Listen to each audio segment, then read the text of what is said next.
As a content creator, sometimes you come up with an idea for a video series that you really want to make, but struggle with how it will be perceived by your audience. Will anyone care? Is it relevant?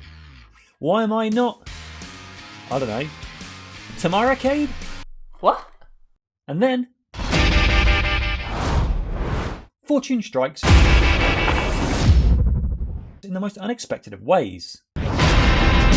So I hope you like Tony Hawk and skateboarding games, because that's probably all I'm going to talk about for the next few videos. Joy! The Tony Hawk series was a huge part of my formative years. I'm not going to go into too much of my history with them as I'm saving that for a later video, but in technical terms, I bloody love them. There have been 12 mainline games in the series, not counting handhelds or remasters, each containing a plethora of locations in and around reality within which to jazz the concrete glass and fall over. A lot. So upon hearing the announcement of Tony Hawk's Pro Skater 1 and 2, the all new remake from the minds behind the Crash Insane trilogy and the Spyro Reignited trilogy, I'm feeling slightly more nostalgic than usual, so I've decided to run down my personal top 5 favourite Tony Hawk levels, and I've asked a few mates to join in too. These are our opinions and you're going to have to watch them. Do a kickflip! While basic at first glance and pretty sparse by later game standards, Chicago from Tony Hawk Skateboarding, what's a pro skater, holds a great place in my memories. As you see, dear watcher, please like and subscribe, this was the level from the original demo that came on a cover disc with the official PlayStation magazine. As a 14-15 year old who had just gotten into skating through a friend, playing this demo was the first step in my discovery of the Tony Hawk series, and definitely kickstarted an obsession. The stage itself was pretty basic, with some great grind and ramp setups, a bowl area and vert ramp, but the memories it triggers are enough to get a place on this list. I'm a slave to nostalgia, what can I say? I've got a thing for skate parks, who knew? Van's Skate Park from Tony Hawk's American Wasteland is a typical indoor park, the kind skated the world over, similar to what I was skating back in the day. Rest in peace Radlands. What makes this one so good is the layout and the choice of obstacles. It opens with a large mini ramp area which leads to an advanced street course, fun for all kinds of ramp and grind combos, and pretty realistic in its placement. On tops of the ramps are some more kickers and rails to grind, although bailing on one of those and falling into the ramps will be a constant fear. Get good at real life, sucko! In the back is a concrete bowl area which, if I'm not mistaken, is kinda shaped like a giant cock and balls. That's not just me, right? Behind all of that is a centrepiece, a giant vert ramp with a high roll in, which is great for hitting some high scoring runs. There are service platforms and grind wires all around too, useful for stringing some great lines together, and the whole thing is just a lot of fun. So why do I like this so much? Well, it reminds me a lot of the parks I used to skate back in the day, and it gives me some great memories and some pangs of longing for those glory days. I'm tearing up. Next! There are skate spots, and there are iconic skate spots. Love Park, or THPS Park apparently, seen here in Philadelphia from Tony Hawk's Pro Skater 2, is definitely an icon of the skateboarding world. This legendary location, in the heart of the city of brotherly thups, is brought to life very well, with smooth marble ledges, steps, grassy areas, a tall visitor centre structure, and the iconic central fountain is actual heaven for skateboarding, and the secret area being world famous FDR Skate Park. Ever seen that video of Bam Margera? You know the one. That's FDR. The concrete jewel of the East Coast probably. It's a street skater's dream, with great combo spots on the ledges, benches, rails and high wires to trick up to.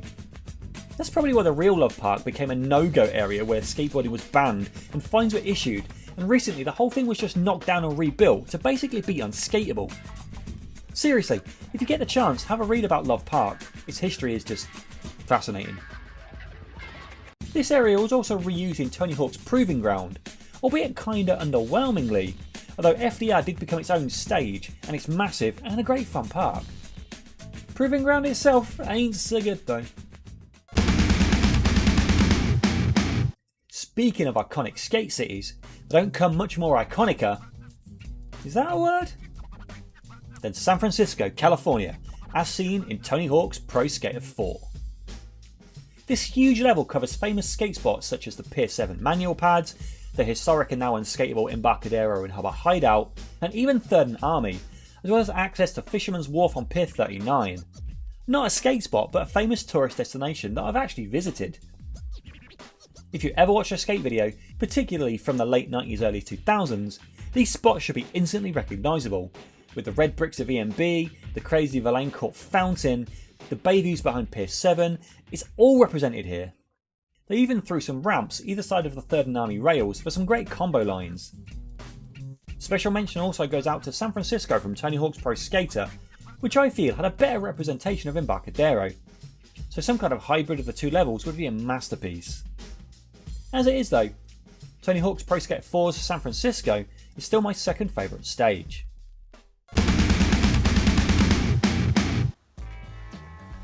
Hi, I'm Martin from Martin's Games, and my favourite Tony Hawk's level is Tampa from Underground. It has this cool snake horn, you can run down it, do a few tricks, do little grinds on the side. It has this guy and someone thrown from the bathroom. Some nice little cool street spots we can get on benches and ramps and stuff. Also has a half pipe on a boat.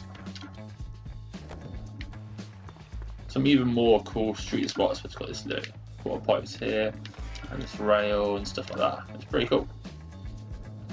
It also has the Tampa Amp section where it has a street course, do some cool street tricks, as well as a nice little vert section. Practice your vert skills on. And also it's got a little smaller street skate section as well. And of course, how can I forget this place, where you can secretly get in while going to the roof. And do some dancing, yeah! And of course, there's this policeman, who is doing something strange to this goat. I absolutely adored playing the Tony Hawk's Pro Skater games as a kid on my PlayStation, and if there's one level that really sticks in my mind, it's gotta be the hangar from the first game. You know, it's that first level, such an iconic and brilliant way to start off a series. You know, you got that awesome half pipe in there, you go smashing through the glass as you go in, and you listen to that awesome soundtrack that, you know, introduced me to a lot of really cool bands. So, yeah, that's my level. Santa Cruz, Tony Hawk's Underground 2 Remix, and Tony Hawk's American Wasteland. So what is it about this level in particular? Well, this one is incredibly self-indulgent. You see, this level is somewhere I've actually been to in real life. But, unlike other levels based on places I've been to, such as London, San Francisco, Alcatraz, Los Angeles and New York, this was the Tony Hawk location geographically closest to me when I lived in California in my early 20s. So I have some incredibly fond memories of spending time here. Here's some actual footage of me skating the park featured in the game. Yeah, so it's not really the level itself, more so the happy memories associated with the real life location. And it's my list, so shut up. It was always going to come to this. School 2 from Tony Hawk's Pro Skater 2 is my favourite Tony Hawk stage. The stage itself, a hybrid of a whole mess of real life skate spots such as the Gonz Rail, the Leap of Faith and the Carlsbad Gap, all meshed together in an incredibly cohesive way, which not only gives this stage the awesome lines and flow of a quality Tony Hawk stage, but also the realistic nature of a real school, albeit a school with skate ramps all over the place. It's also split up nicely into areas such as the upper zone before you get to the Leap of Faith, the lower lot featuring the outbuildings, rails, benches and manual pads, and the inner school area with the lockers and the big stage. The level also contains a couple of secret areas, including the gym and swimming pool area, opened by grinding the affectionately named Open Sesame rail in the first 20 seconds of your run, and the Carlsbad Gap area, found by jumping across the rooftop gap. This level is just great.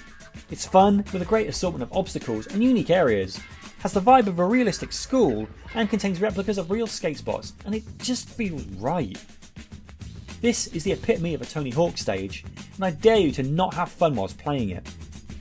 It's also been replicated in a bunch of other Tony Hawk games, so it earned its iconic status. And for that reason, it's my favourite Tony Hawk stage. So there you have it, my top 5 favourite Tony Hawk levels, and a couple from my mates too. Now, these are just our opinions, so if you disagree, drop me a reply in the comments or hit me up on Twitter. Look out for more Tony Hawk content coming really soon from me as we gear up for the release of Tony Hawk's Pro Skater 1 and 2, because I'm a little bit excited about it. Anyways, I've been the Hardcore Gamer. Join me next time for a much better video, but for now, do a kickflip! Hey guys, me again, and thank you for watching this particular video.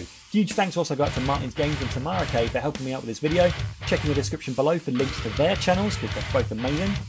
And yeah, thanks for watching. If you like what you're seeing, hit that like button. Want to see more from me, hit that subscribe button. Want to pay me for my efforts, then go to coffee.com/xHARDCOREGAMErx. And want to watch me on Twitch, it's twitch.tv/xHARDCOREGAMErx. Thanks again for watching, and I'll see you in the next one.